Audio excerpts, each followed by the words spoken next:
Alrighty, let's do it. Welcome to the first Friday Forum of 2023. Pretty exciting. We're now in the fourth calendar year of Level's existence, which is pretty freaky. A lot of great stuff coming this year. Just a quick reminder on what this meeting is for. This is sync time. It's to celebrate achievements. It's to get stoked. It's to hear from our members and partners. It's not the business review meeting. It's not where we go deep on the analytics and metrics of what's driving our company. Those happen elsewhere. Reminder that asynchronous updates are done in depth across all the functions, and those are sent out compiled in a video every Friday. So I highly recommend, if you want deep dives into the functions, check those out. Okay, this week. So some of this stuff has been happening for some time. We had a week off prior to this for the holidays. I hope everyone was really enjoying their time away.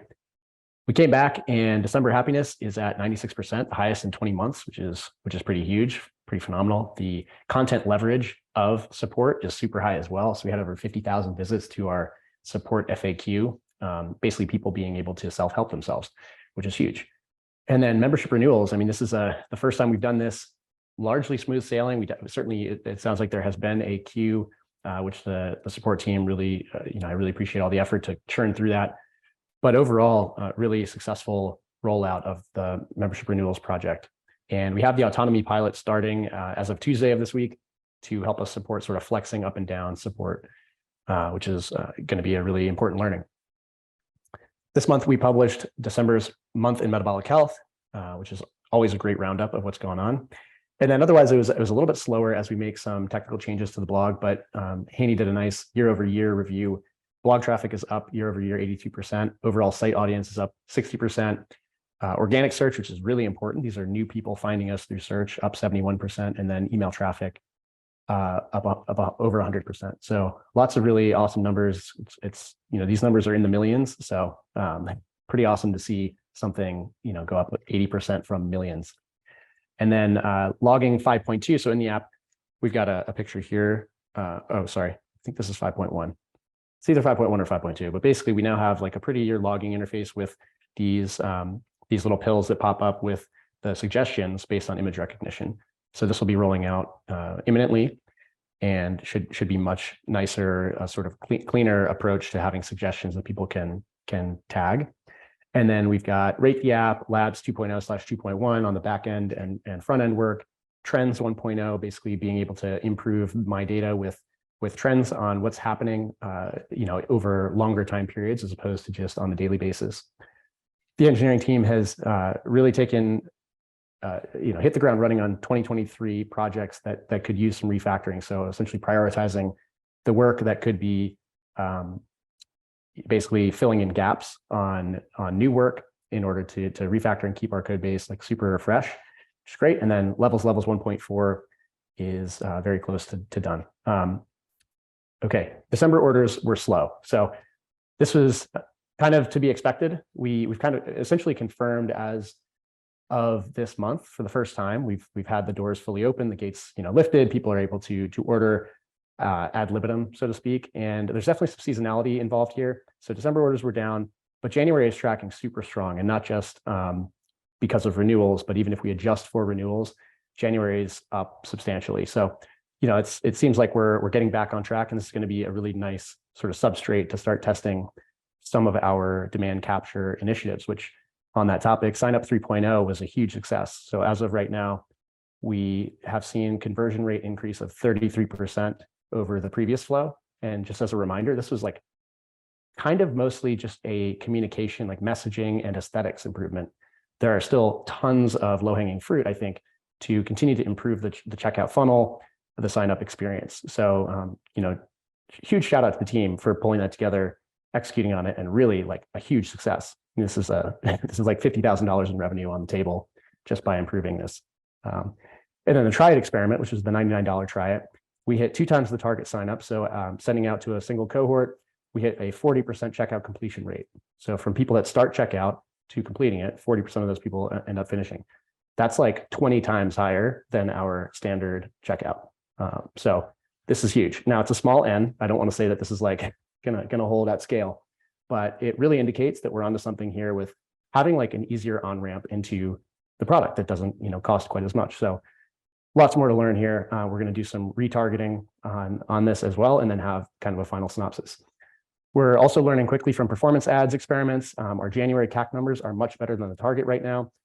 Obviously, we are very early in January, so need to see how this plays out, but good learnings there. And then we've got a drip nurture campaign, so 6 emails, essentially describing levels, explaining how it fits into someone's life, and kind of leading people through the funnel. It's something we haven't done in a long time. And this should, I think this is in the final checks before it's going to go live.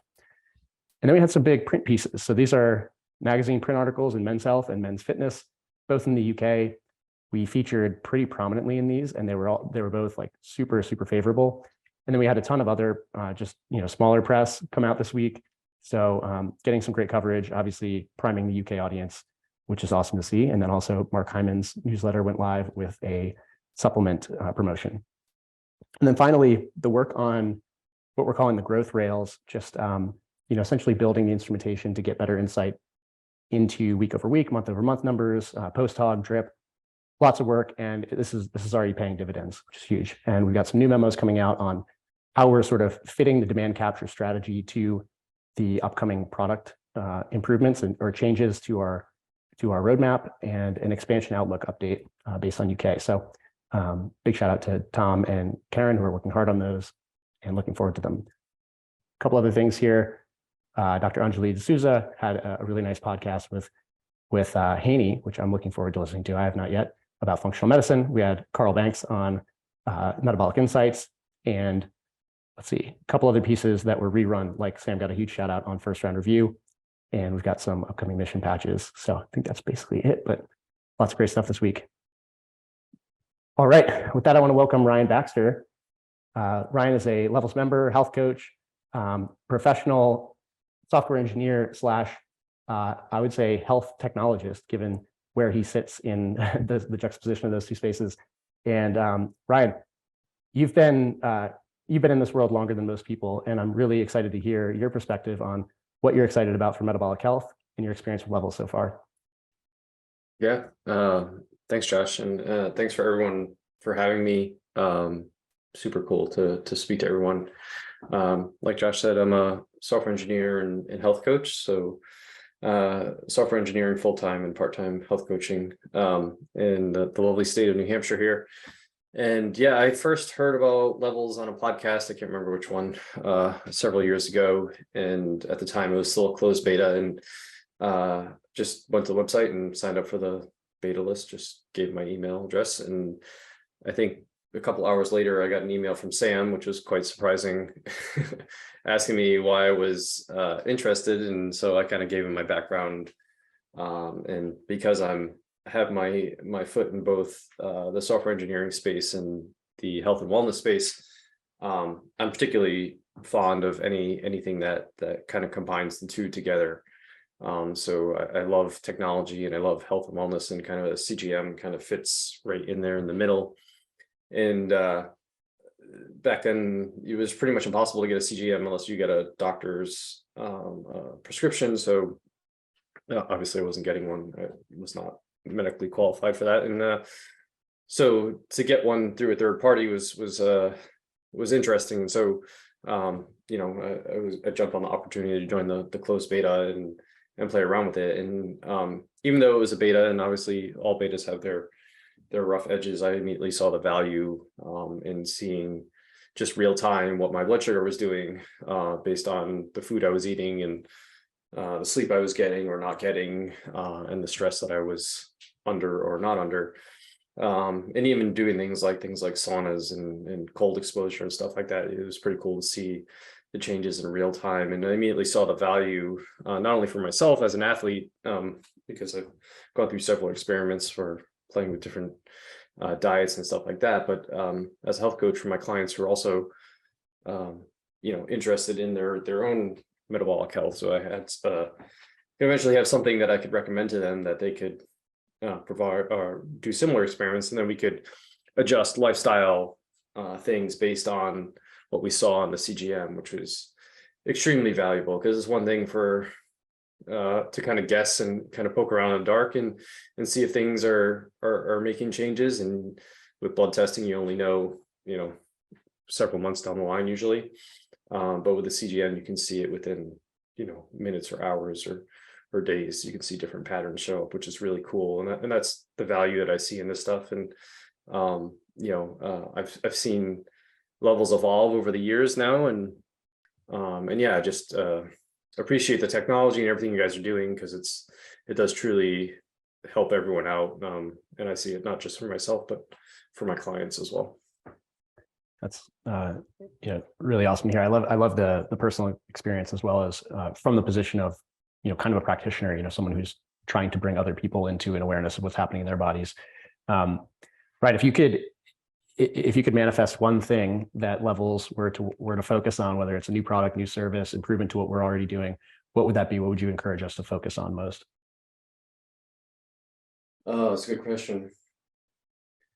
I think for myself, I kind of maybe I'm definitely a niche user, because I think most people come to Levels and they look at it for just general health and wellness type of things, right? Maybe they're interested in body composition or just general health, and they have their doctors told them they're pre-diabetic and they need to get things under control, or whatever it might be. But for myself, I'm more interested in the athletic performance side of things. And so I think that my pattern when it comes to blood sugar spikes and just levels and stuff like that, because of the amount of carbohydrates I consume in one sitting, tends to look not so good in the app if you were like the average person. But from an athlete, it's kind of I think to kind of shift things, to, I guess, provide a lens or more specific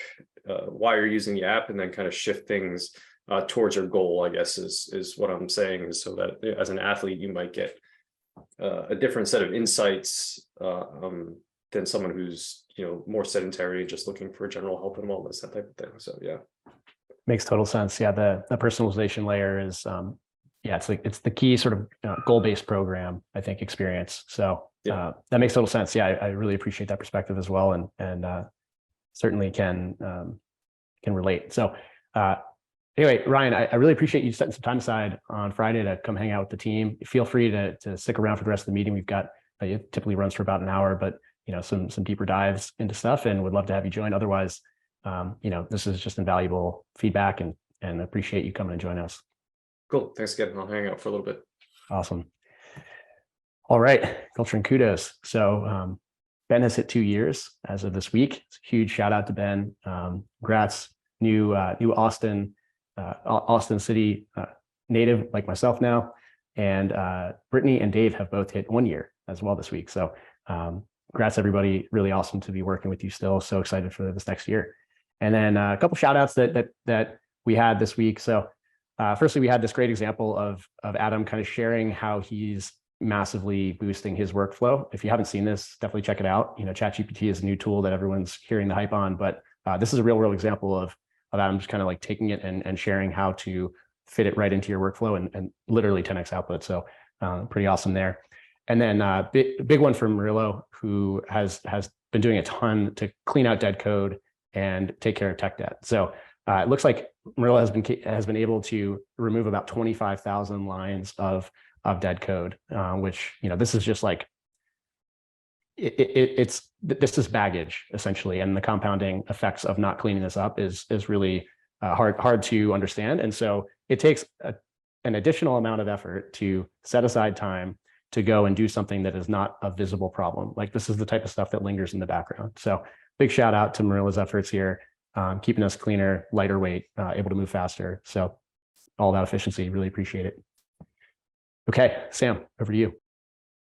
All right. Hopefully my internet holds up. If it doesn't, give me like a thumbs down signal, and I'll have to switch to tethering on my phone.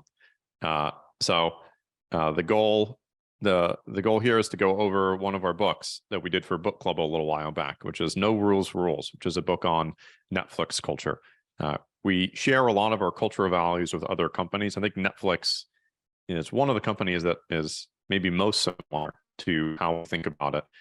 One of the core values that they have that we share is to treat people like adults. And this is something that we really can't emphasize enough when it comes to decision making. I also highly recommend reading this book and participating in the book club if you can. We do a book about once a month. A lot of them are on company culture, and it's part of the evolution of our company and how we're thinking about building things and how we all want to work together. One of them, treat people like adults, I think is probably the most important of all of the cultural values, which is they give an example in the book where there was a decision that was being made around whether a particular department was going to be shut down in the company or not. And the question they had internally was, should we tell them about this now as a possibility, or should we wait 6 months until we're sure and then we make the change? And the question they always ask themselves is, what would an adult want to know in this situation?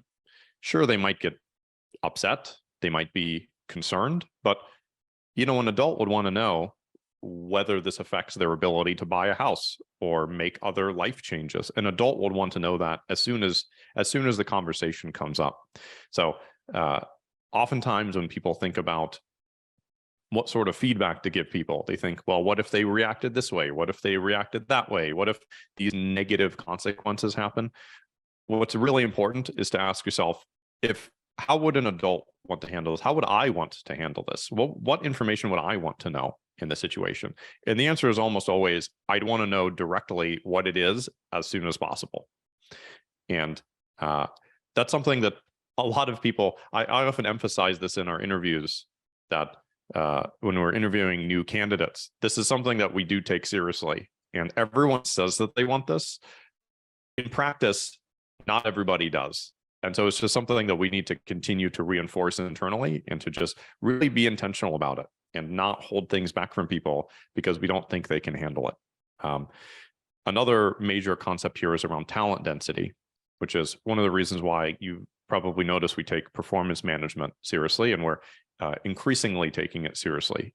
Casey and Nicole are up-leveling our management training and helping people with the ability to give better feedback to people and help them improve.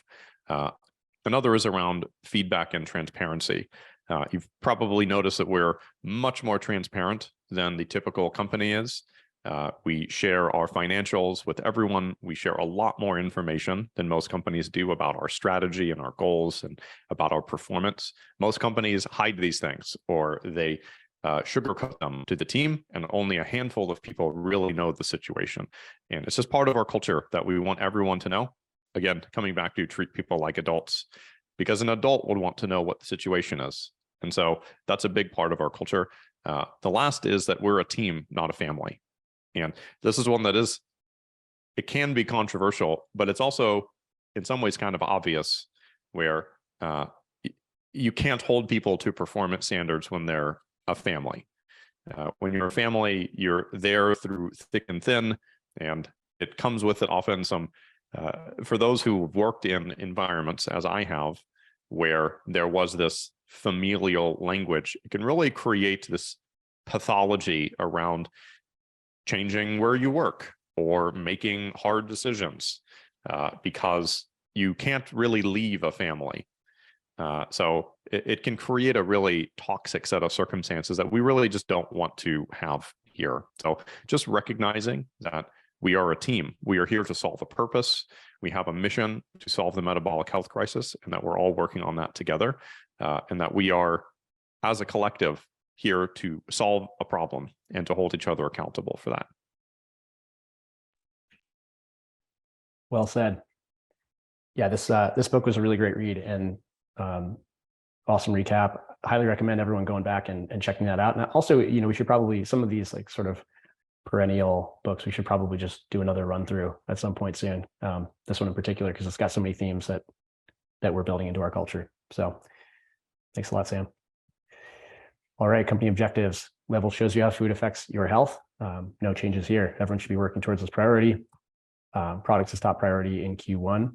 So we're, as we all know, we've got some updates coming to the product roadmap that's going to be distributed as completed. And then, of course, demand capture remains a focus. All right, over to Sonia for a retro on Levels Kitchen. Okay, Levels Kitchen retrospective. Assume you guys can all see the slides. Let's do this. So this all started in Casey's kitchen in Bend, Oregon. Hello. It is Sunday night. I just got back from an awesome hike in Bend, and I'm in one of those moods where I do not know what I want. It's just a little flavor of V1. Obviously, Casey is very knowledgeable and enjoys creating metabolically healthy meals. And this video that Casey just did in her kitchen sparked discussions initiated by the growth team about creating a V2 version of this with higher production value, given a ton of our members are frequently asking for more recipe instruction. And there have been some strategy memos outlining, exploring, creating, and distributing some more high quality content. So we scoped an experiment. It started off with 5 objectives. One was testing out Levels owned and produced content in-house, which is something that we had never really done before. Second was understanding if increasing the quality lever, mostly going from Zoom recordings to high production on YouTube, would impact views and engagement. Third was a new type of content for YouTube, which is recipes and food. One of our goals is to create content for our members and community that showcased affordable and accessible metabolically healthy recipes. Terry Walls said something to me that really stuck with me at Metabolical a couple months ago, that teaching people how to cook is maybe the most important thing we could do to solve the metabolic health crisis. And people's entry point to metabolic health might not be learning about insulin resistance. It might be almond flour pancakes. And so our goal was to teach them more than a pancake recipe, but why food can be one of the most powerful tools we have to feel our best. Fourth was to really leverage the same content across platforms to gain learnings for editorial and social. And lastly, this was a bit of a stretch goal, but we knew we wanted to kind of have this viral mindset to try to reverse engineer virality when thinking about creating the content and thinking about the distribution. So we went to Portland, Oregon. We rented an Airbnb, we turned it into a production studio, and we created this content. On the right, you'll see there is extensive documentation to make this run seamlessly, everything from call sheets, which I had never seen before I made one, to talking points to grocery lists. I also want to kind of pause and say here, it's super rare that we get to work together in person to like execute the work, but we did this for 12 plus hours a day, 5 days in a row, and it was a real pleasure to work with Tony, Casey, and Stacy in person on this. And then we made a Netflix style cooking show. It had 6 episodes, a trailer, this was V2, a docu series video, 30-minute tacos, healthy brunch, a power bowl, and low spike brownies. Just to give you a flavor of V2. Hello, today we are going to make a Levels favorite recipe. This is the metabolic power bowls. These are perfect.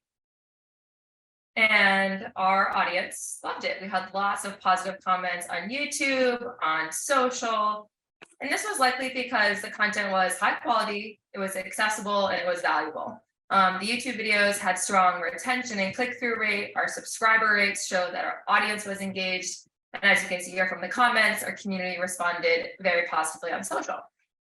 Of course, not all feedback is rosy. Some members asked for more clarity on recipe steps in the video. Many members asked for a PDF, a way to print the recipes, which we put together and is now available.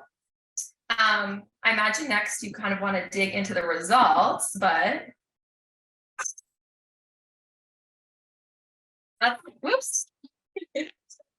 Let's talk about how we distributed the content before we get into the results. So we created a surround sound distribution plan, leveraging a number of things. One being a landing page. So this was a demand capture experiment. The first email we sent about Levels Kitchen, we drove people to a landing page to be to basically sign up to be notified when future recipes dropped.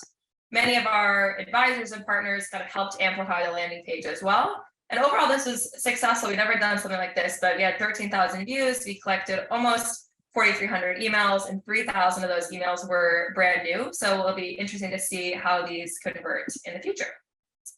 The second was email and blog posts. This was a huge lever for us. So we sent 4 different emails promoting the release of each video, as well as that first email that I mentioned that went to the landing page.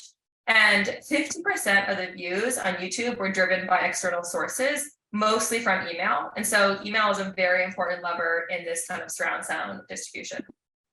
And then social, we had 27 total pieces of content. We had reels, we had carousel posts, we had stories, we had LinkedIn posts, we had tweets, we had a number of things, as you can see here. And overall on Instagram, our carousel and the grid posts performed well, but the real performance was just average. The content was in the same ballpark in terms of views and impressions as other levels Instagram content. And our hypothesis and our learning here is that if we had scoped out kind of the creative direction for these reels in the beginning and then filmed native social content during the shoot, it would have performed better. High production quality on Instagram does not correlate to views and engagement. It's really the quality of the post itself. And the reels that we put out were not necessarily reverse engineered for Instagram, since our number one focus was YouTube. And then last, but certainly not least, we had advisor and partner amplification. Big thanks to Terry Walls, to David Perlmutter, to Mark Hyman, and many more advisors. And we saw that we had a pretty significant impact from coordinating with our advisors. The reels that they promoted specifically had 3 to 4 times the views. And perhaps more interestingly, we had a higher percentage of impressions on Levels Kitchen YouTube videos convert to subscribers, which we think was driven by some of the informed leads of those people coming from our advisors and our partners. So big thanks to all of our advisors and partners for your support. Okay, now we can get into how do we do and the results of this experiment and kind of what's next. So let's go back to our objectives. Number 1, test out Levels owned and produced content. We did this. We learned a few things. 1, we should scope digital content shoots to be less than 2 months from ideation to production to distribution.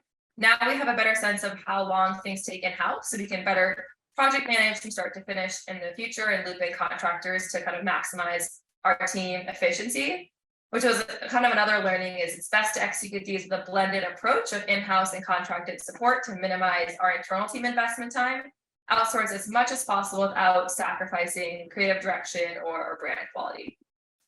Number 2, understand if the quality lever impacted views on YouTube. So the answer here is sort of. The original video had about 1,200 views, and the average views for the Levels Kitchen videos is around 4,000. The first video that I showed you obviously didn't have any positioning or marketing support. We just threw it up on YouTube. And so what we're realizing is that the promotion of the content and the positioning was one of the largest levers that we have in increasing views and engagement, and we should invest in that moving forward. Number 3, experimenting, testing new types of content. We did this. We learned, however, that our metabolic health thought leader content still drives more viewership on YouTube.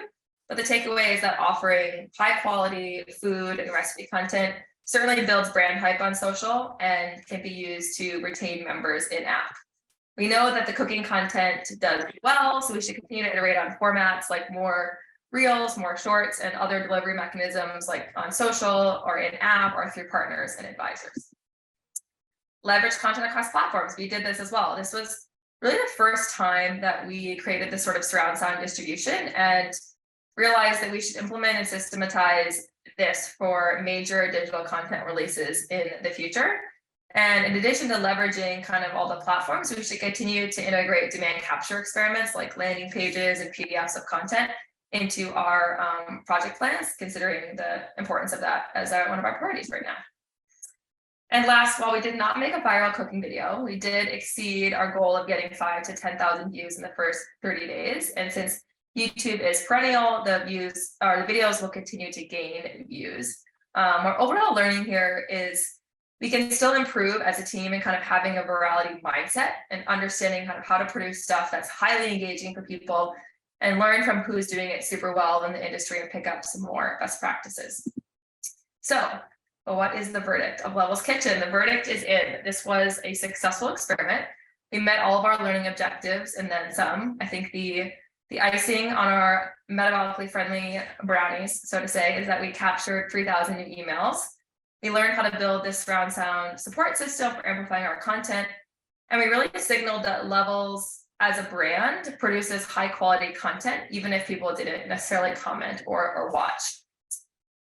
You may be wondering if we're going to be having a second season dropping soon, and the answer here is we're not going to be doing Levels Kitchen again in the same way.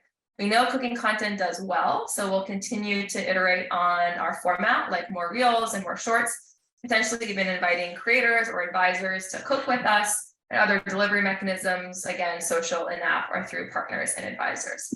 So biggest takeaway is, I think, from this experiment, we learned that our team is very much capable of being a high impact media company, and we learned a bunch of optimizations to make our projects and our content more successful, more impactful for our community. So curious to read more, there's a very long retro in Notion, and want to close by saying big thank you to the whole team that supported Ben, Casey, Stacy, Tony, Jen, Caitlin, Haney, Matt, and probably more people. Hopefully I'm not forgetting anyone. So thanks so much. Sweet. Thank you, Sonia. And yeah, thanks team for that that awesome project. I am gonna try and take share back here. Okay, there we go. Awesome slide, Sonia. Okay, voice of the member. I think this is Chris. Thanks, Josh. Can you do a quick refresh just in case? Thank you. So before I get, so there's two things I want to do. One, a quick recap, since it's that time of the year, and then I'm going to get into a voice of the member, specifically around the membership renewal effort that we did and kind of some of the themes that came around it. So just a couple of metrics from a support, just call out in terms of our case volume going up, no surprise, members helped. Our SLA around getting back to members within kind of 3 hours at 80%. This is one where ever since liftoff, we have struggled with this one. And the reality is, even though the volume of cases hasn't necessarily gone up to the degree that members have, the complexity and the challenge and the investigation of those cases are much, much harder. So instead of like, hey, I can answer these cases like, when's it going to be available in my country or my state? Like, we can answer those in half a second. Why doesn't this work and investigate with engineering can take hours of like trying to figure out for one single member. So this is more of a reflection of the complexity around the types of issues that come across our desk, and just the new reality of kind of what goes on. On the flip side, we've talked a lot about the self-service. Earlier in the year, we had our goal of 8x, which we hit for the year, and we've actually raised that to 10x. And the last couple of months, I think we're at 12x. So the real thing that I'm looking at is us leaning into self-service, newsletters, content where people don't have to reach out to us. The contact rate for new members is actually going down, which is good, because as we scale members, we can't scale support at the same rate. We have to lean into self-service. We have to lean into kind of like FAQs, videos, and let them kind of take it, just because we can't ramp up at the same scale as our members do. So next slide, please. Just a little bit as I think about what I think is going to happen for 2023. This is the world according to Chris. Pull out my crystal ball. What's happening? Cases and members will kind of go up at the same kind of clip. We will continue to struggle with this 3-hour SLA unless we throw a lot more resources at things like ramping up autonomy, but that comes with a cost. It doesn't come for free. So it's going to be a decision between like Ms., me, and Riley around what is the budget for support to kind of chase some of these metrics.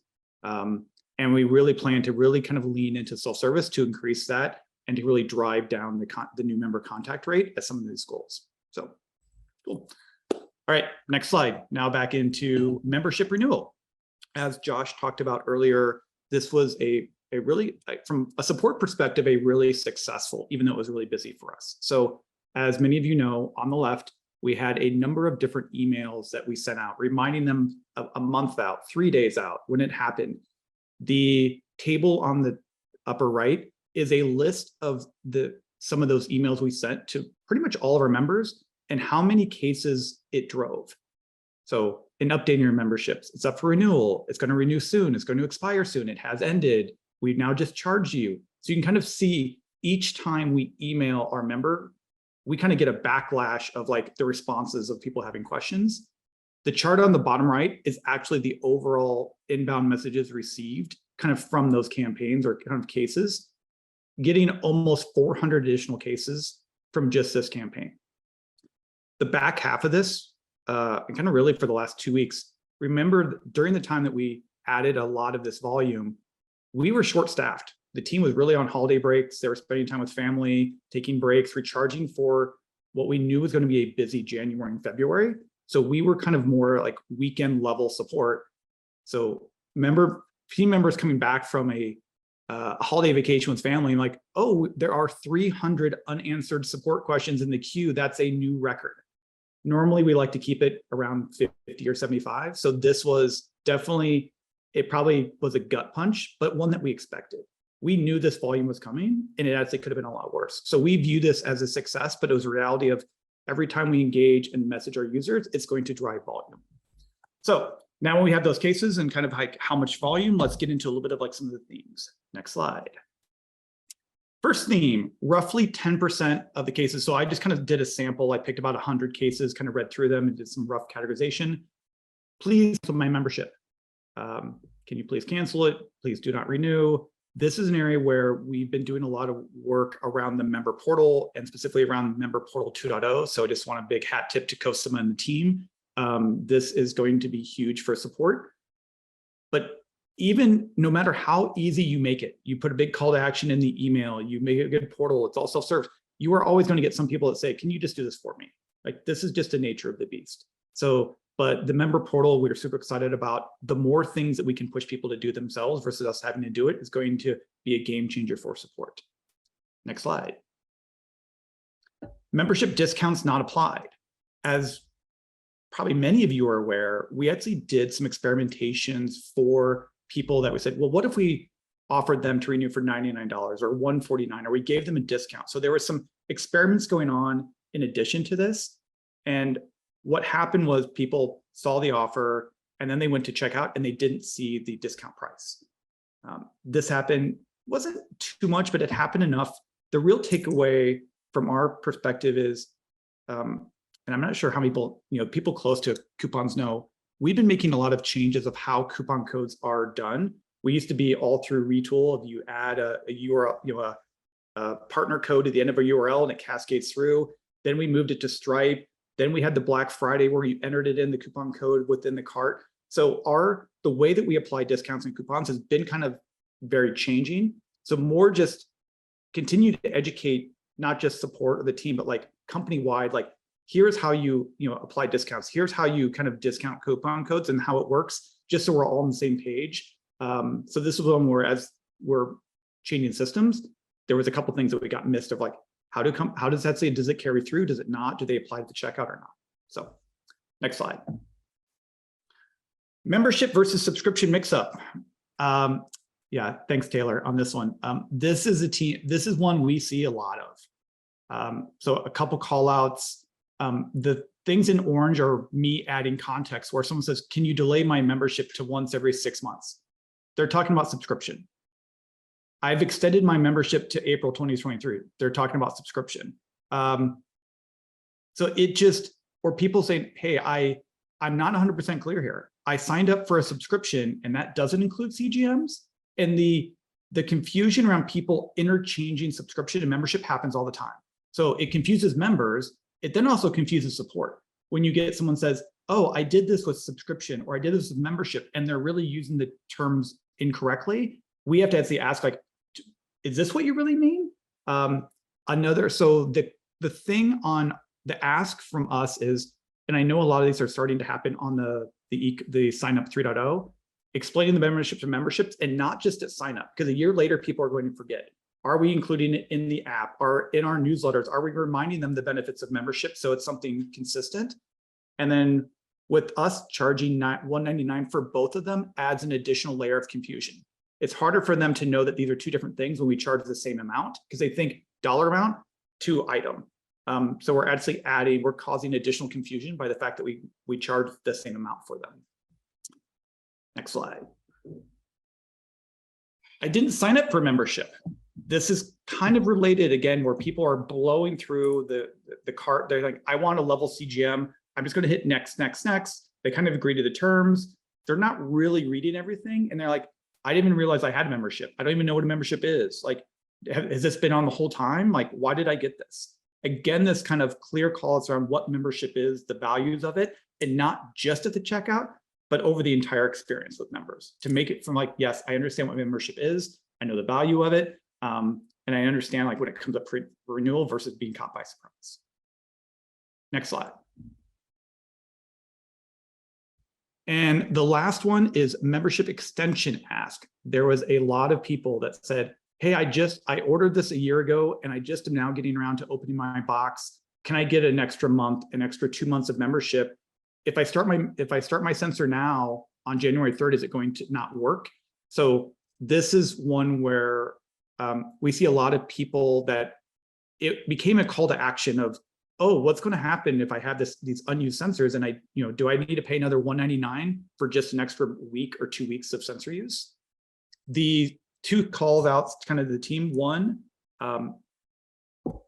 big consideration of us doing monthly memberships. I know that's on the backlog of kind of us things to consider, and also a way that we did it. And I just want to do a hat tip to Scott for we added a monthly day membership extension. So now the support team has a super easy way to be like, hey, we understand this things happen, so let me just give you kind of a free extension for 45 days to give you more time to get through those sensors. So this is the recap of kind of what we heard across and kind of roughly about the sizes of it from the membership renewal project. And that's it. Thanks.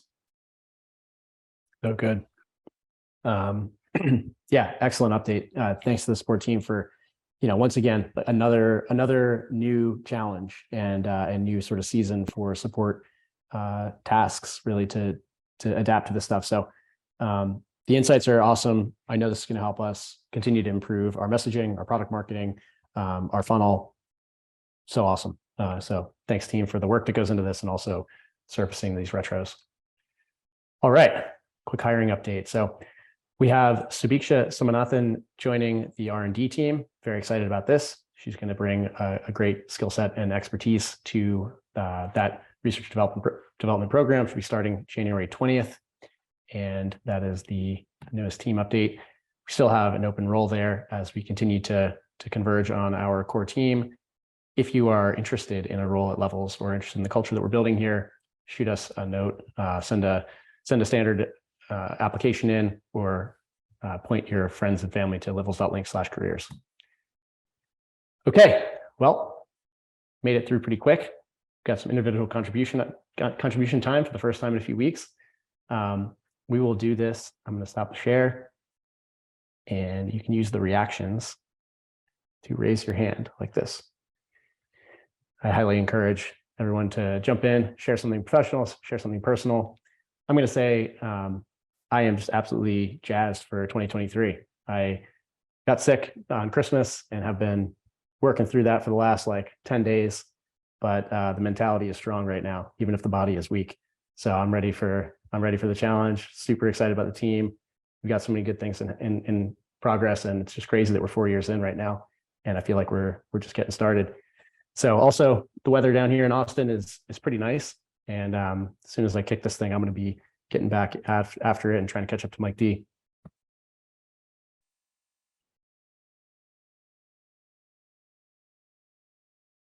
Sam. I'm especially excited for the upcoming product strategy and roadmap. I know that Alan and Moz have been working on that for quite a long time. I've been involved with that. So is Casey and a lot of other folks. So if there's anything that we here can do to support that effort, let's do it. It's a really important one. +1. Casey. Sam stole mine. I was also gonna reiterate enthusiasm just for all the amazing work that's happening across product, getting to work a little bit more closely with that team. It's just really amazing seeing, Alan, David, Maz, Sissy, Cosima, others just work so well together, work with the content team, Caitlin, Haney, and just following along on threads. It's very exciting. And I just feel this sense of just amazing optimism for this year, and just really feel like I have this deep sense this is just going to be our best year yet at Levels. And I'm so excited and just really just so amazed by this team. And so, yeah, just feeling great about that and excited to see what the next few weeks are going to bring as the product stuff really gels up and comes together. I am in Bend right now, and we got some good snow this week. And so I am going to try and get out to go cross-country skiing tomorrow morning, which I'm super excited about. And if anyone's looking for a little winter escape, I have a guest bedroom. You're welcome to come ski. So have a great weekend, everyone. Sounds awesome. Yeah. Best year. Let's make it the best year yet. Riley. That was an awesome update. I love cross country skiing, so I might have to take you up on that, Casey. But I'm going to tie a few things together and say that I really appreciated just our culture of having some peaceful time off around Christmas. It was really nice to get back with family, recharge and reset, and really excited heading into the new year. I want to couple that with I guess some humility and realization that it may not have been as peaceful for everyone. So huge shout out to the support team and great support update today by Chris. But thank you guys so much for, coming back and dealing with a big queue and working through that. So appreciate that. Really excited and charged up for 23. Love it. Mercy. It was just it was exciting to have the membership renewal stuff go through. I remember when memberships was brought up as an idea of changing the plan, and now that it's come full circle and people are actually renewing, was kind of crazy to see in the queue. Even though it's hectic, it was exciting. So it's exciting to think what 2023, all the things that are going to happen this year versus the past few. And then personally, my parents are coming to Austin for, I think, the weekend, TBD how long. So excited for that. Same. Sonia.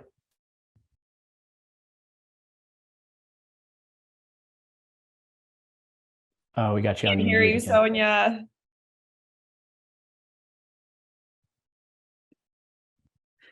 Okay, I have to talk with Tony after this about my mic system. A super fun photo, Mercy, by the way.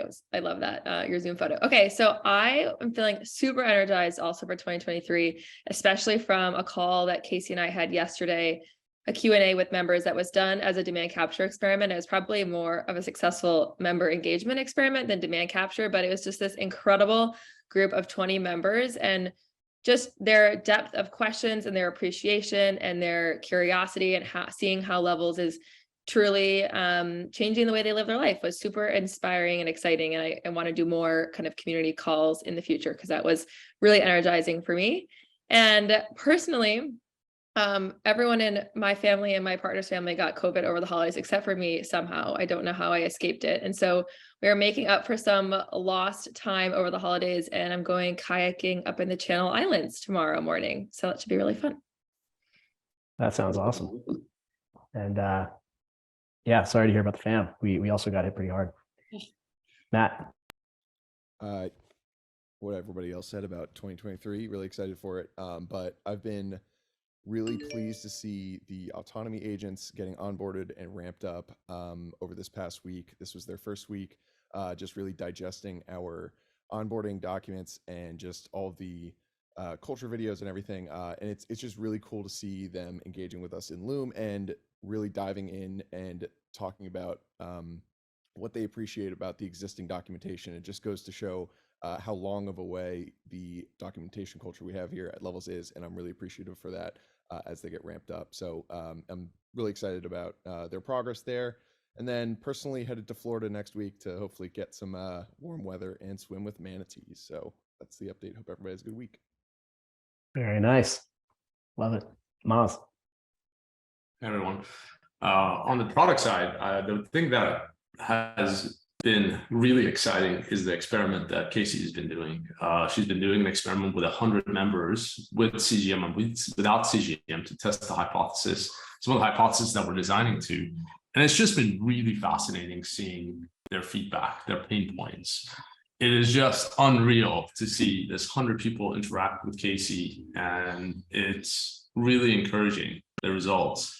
And I just want to say a big thanks to Casey and all the team that has been supporting her to actually stand up this experiment in a true Levels fashion of testing stuff before we build it. So big thanks to Casey and everybody that's been supporting that. On the personal side, it's been raining here for about 2 weeks. It looks like it's about to stop, but who knows? So hope to get out and do a bike ride or something this weekend. Thanks. Awesome. I think we need to call that experiment the Casey bot to refer back to the early days of the David bot. Chris.